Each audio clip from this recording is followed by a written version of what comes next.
Thums Up stump camp presents ESPN cricket info T20 time out Hindi में स्वागत है आपका। बांग्लादेश जिम्बाब्वे एक और कांटे का मुकाबला। आखिरी ओवर की आखिरी गेंद तक ये नहीं पता था कि कौन जीतेगा कौन हारेगा। टीम वापस चली जाती है और उसके बाद फिर आती है। कैसे हुए सब करेंगे इसी पर बात। खास दो मेहमान हमारे साथ मौजूद हैं। पूर्व भारतीय क्रिकेटर रॉबिन उथप्पा हमारे साथ स्टूडियो में और थोड़ा दूर से हमारे साथ जुड़ रहे हैं बांग्लादेश के अंडर 19 कोच और भारत के पूर्व टेस्ट क्रिकेटर वसीम जाफर। बहुत बहुत स्वागत वसीम आपका। वसीम, शुरुआत आपसे ही करते हैं। साई ऑफ रिलीफ अगर कहें तो गलत नहीं होगा बांग्लादेश के लिए, जिस तरीके से सिर्फ 3 रन से जीते। और ठीक यही चीज पाकिस्तान के लिए भी। लास्ट 2 ओवर ऐसा ड्रामा, आखिरी गेंद वो आगे से आप स्टंप कर देते हैं, उसके बाद तो लगा कि शायद ये क्या हो गया, फ्री हिट पर 4 रन। बिल्कुल। ऐसे लग रहा था कि पहले तो ऐसे लग रहा था कि जिम्बाब्वे मैसअप कर दिया है वो चेज। लेकिन फिर वो एक अच्छी पार्टनरशिप बिल्ट हुई रायन बर्ल और शॉन विलियम्स के साथ में। वो रनआउट बहुत क्रूशल था सैयद, वो जो साकिब अल हसन ने रनआउट किया। और उसके बाद में 2 ओवर स्पिन ने डालने थे, और अगर शॉन विलियम्स होते तो आई थिंक शायद जिम्बाब्वे के लिए आसान होता। लेकिन वो रनआउट होने की वजह से नया बैट्समैन आ गया। रायन बर्ल के पास एक्चुअली स्ट्राइक नहीं आई। वो लास्ट ओवर की जो 3 या 4 गेंदें थी, अगर वो भी स्ट्राइक पे होते तो things would have been different. But मुझे ऐसा लगता है कि जिम्बाब्वे ने मैसअप कर दिया। ये उनका गेम था जीतने के लिए। पहले मैं मुजरबानी को, उन्होंने वो 2 ओवर नहीं कराया, मैं थोड़ा उस पर सरप्राइजिंग हूँ। शायद अगर वो डेथ में बॉलिंग करते तो 5-10 रन वहां कम हो जाते। वो 2 कैचेस अफीफ पे छूट गए। तो जिम्बाब्वे ने थोड़ा, मुझे लगता है कि मैसअप कर दिया, otherwise it was their game to win. बिल्कुल। और रॉबी, आप तो कुछ दिन पहले बस मेलबर्न में थे और वहां पर एक ऐसा मुकाबला देखकर आए थे भारत पाकिस्तान का जो डिकेड में कभी कभार देखने को मिलता है। ये भी बहुत हद तक कुछ वैसा ही, पहली बार शायद ऐसा हुआ होगा एक टीम बाहर चली जाती है और वापस आती है। हाँ, इनफैक्ट एक्चुअली ये वाला मैच तो बिल्कुल इंडिया पाकिस्तान वाला मैच जैसा था, क्योंकि जिम्बाब्वे को इस मैच जीतने के लिए 69 फॉर 5 से उनको मतलब सारे चीज़ सही करना पड़ता था अगर वो जीतना चाह रहे थे तो। और वो पार्टनरशिप मिल गया उनको, और आखिरी के 2 ओवर में वो चूक गया। पर मुझे लगता है वो गेम चेंजिंग मोमेंट वो शाकिब अल हसन का रनआउट था।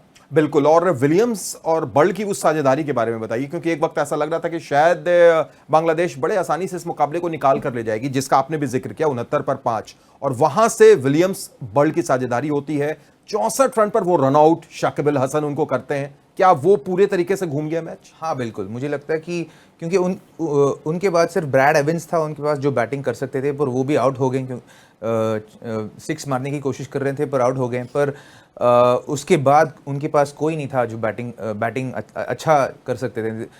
हालांकि रिचर्ड जो लेफ्ट हैंडर जो बैटिंग के लिए आए थे, वो थोड़ा बैटिंग कर सकते हैं और आज किया भी उन्होंने। पर जो प्रेशर सिचुएशन है, जो प्रेशर हैंडल करने वाला सिचुएशन है, वैसे वाला बैट्समैन ज़्यादा नहीं थे उनके पास। तो मतलब अगर वो टॉप 6 में अच्छा बैटिंग कर लेते थे, थोड़ा मेच्योरिटी दिखाते थे, तो शायद वो इस मैच का रिजल्ट कुछ अलग ही होता।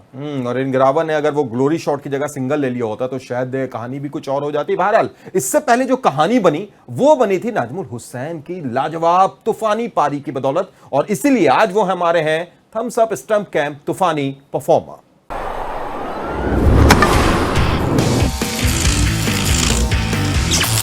तो स्टंप कैंप एंगल सब आपको हम बताएंगे। ये जो थम्स अप ये नई पेशकश लेके आया विकेट के पीछे से, रॉबी हम बात करते हैं उस खिलाड़ी की जिसने तूफानी परफॉर्मेंस दिया हो। नाजमुल हुसैन, लाजवाब बल्लेबाजी। जिस वक्त वो बल्लेबाजी कर रहे थे उनके साथ कई विकेट गिरे, 1 विकेट 2 विकेट, लेकिन वो टिके रहे और जबरदस्त अर्शतक।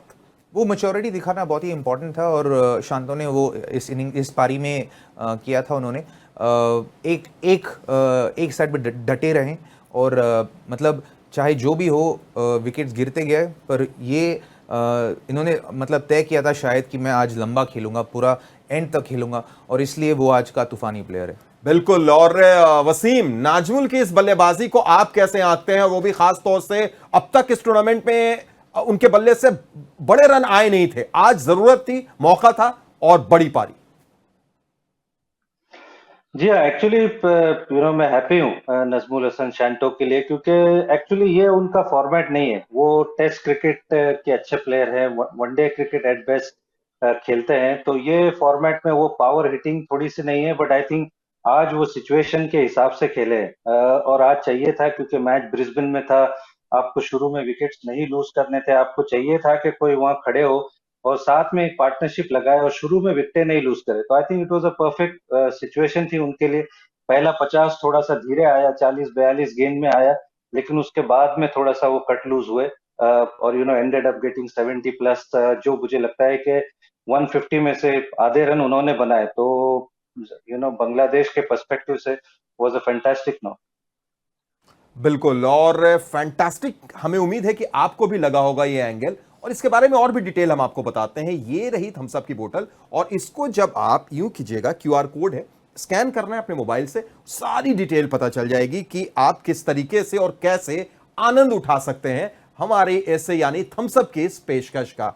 रॉबी, लेकिन आनंद तो अब इस ग्रुप में भी आ गया होगा, क्योंकि अब बांग्लादेश की ये जीत होती है, जिम्बाब्वे अभी भी हार के बाद भी बने हुए हैं, पाकिस्तान को भी थोड़ी सी राहत कि अभी भी वो कंटेंशन में है, पूरे तरीके से ओपन है ये ग्रुप।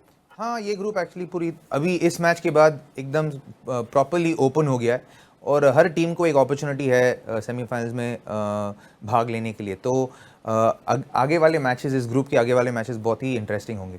वसीम, आपसे भी इसी चीज पर एक अंतिम प्रतिक्रिया चाहेंगे कि बांग्लादेश की उम्मीद अब क्या होगी? क्या इस जीत के बाद एक टॉनिक की जो जरूरत थी वो मिली है? सुपर 4 में जाने की तरफ अभी भी उनकी उम्मीदें जिंदा?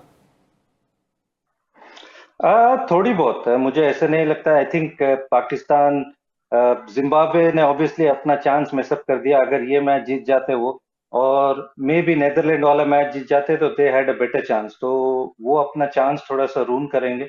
बांग्लादेश विल फील के कि वो लकी है कि ये मैच जीत गए, क्योंकि ये मैच एक तरह से ऐसे लग रहा था कि एक तो कम स्कोर बना, जो स्टार्ट उनको मिला था वहां से 15-20 रन कम बने।